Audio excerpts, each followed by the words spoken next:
Hello friends, જય ખોડિયાર, જય માતાજી. અમારી ચેનલમાં તમારું સ્વાગત છે. આજે આપણે બનાવીશું મગનું શાક અને પરોઠા. મગ બનાવવા માટે મેં અહીંયા 300 ગ્રામ મગ લીધા છે. એને 2 પાણીમાં આપણે ધોઈ લઈશું. પહેલાં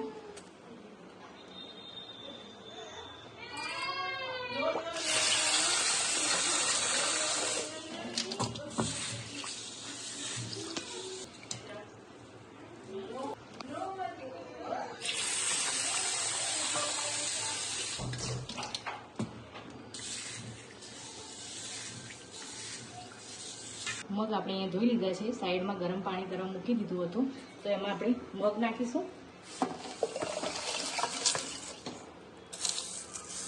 આની આપણે 4 થી 5 સીટી મારીશું મગની, પછી આગળ આપણે બનાવીશું. પછી બંધ કરી લઈશું. મગ બફાય ત્યાં સુધી આપણે પરોઠાનો લોટ બાંધી લઈશું. સૌ પ્રથમ પહેલાં સ્વાદ મુજબ મીઠું લાવીશું, જીરું નાખીશું, લીલા ધાણા નાખીશું, મરી પાવડર, તેલ નાખીશું. આ બધાને હવે સરખું મિક્સ કરીને લોટ બાંધીશું. હવે આપણે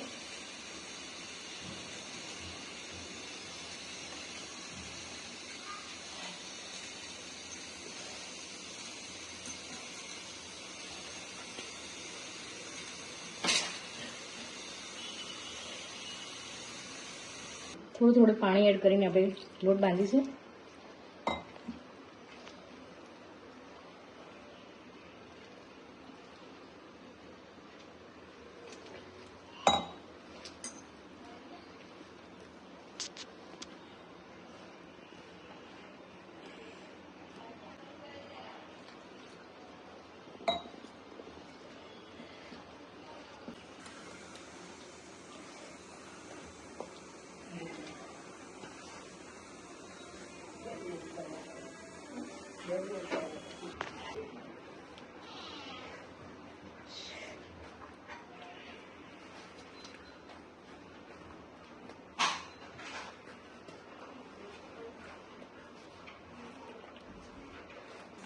લોટને સોફ્ટ કરવા માટે આપણે થોડું તેલ લઈશું.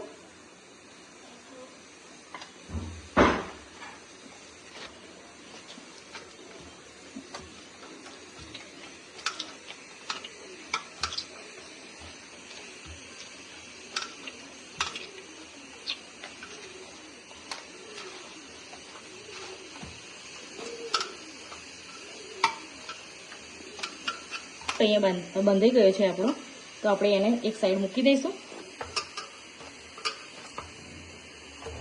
મગ બફાય એટલે આપણે કુકર ખોલીને જોઈ લઈશું. મગ અહીંયા બફાઈ ગયા છે, તો આપણે હવે વઘારવાની તૈયારી કરીશું. વઘારવા માટે મેં અહીંયા તેલ મૂક્યું છે ગરમ થવા, તો એમાં આપણે રાઈ નાખીશું.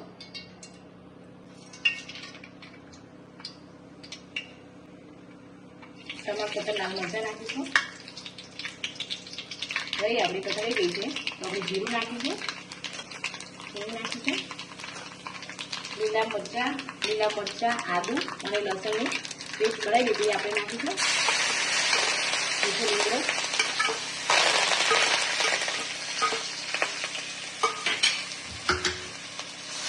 આ બધાને થોડી વાર ચલાવીશું બંને.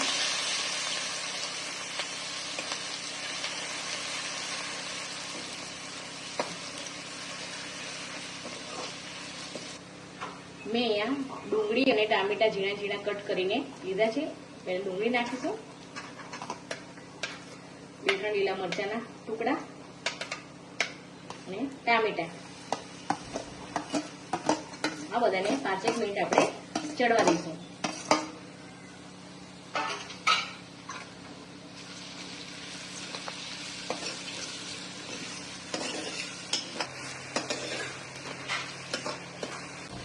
મીઠું નાખીશું સ્વાદ મુજબ.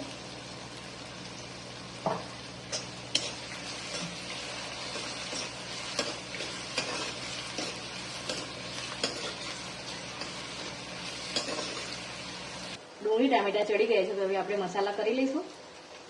થોડું તીખું મરચું નાખીશું, થોડું કાશ્મીરી નાખીશું, ધાણા જીરું, હળદર,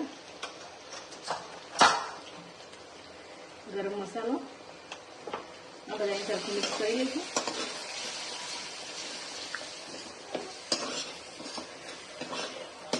મગ આપણે જે બાફેલા હતા એ હવે અમે નાખીશું.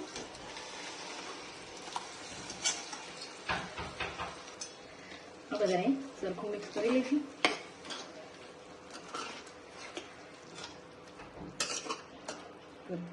પછી આપણે લીંબુ નીચવી દઈશું.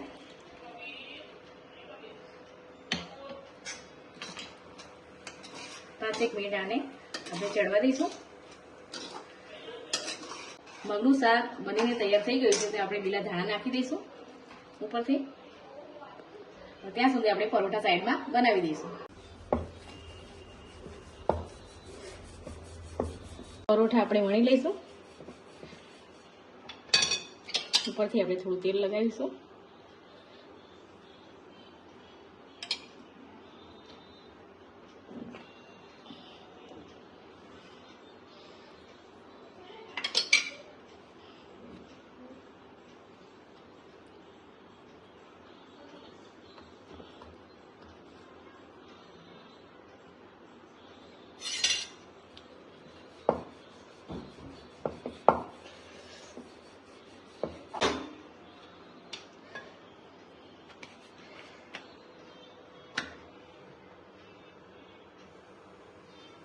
અને આપણે ફેરવી લઈશું.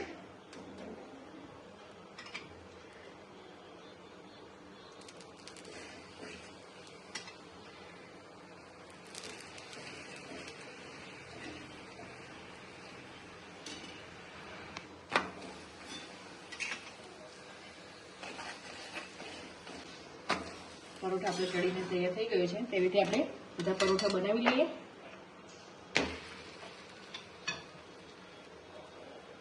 આ રેસીપી સારી લાગી હોય તો લાઈક કરો, શેર કરો અને સબસ્ક્રાઈબ કરો.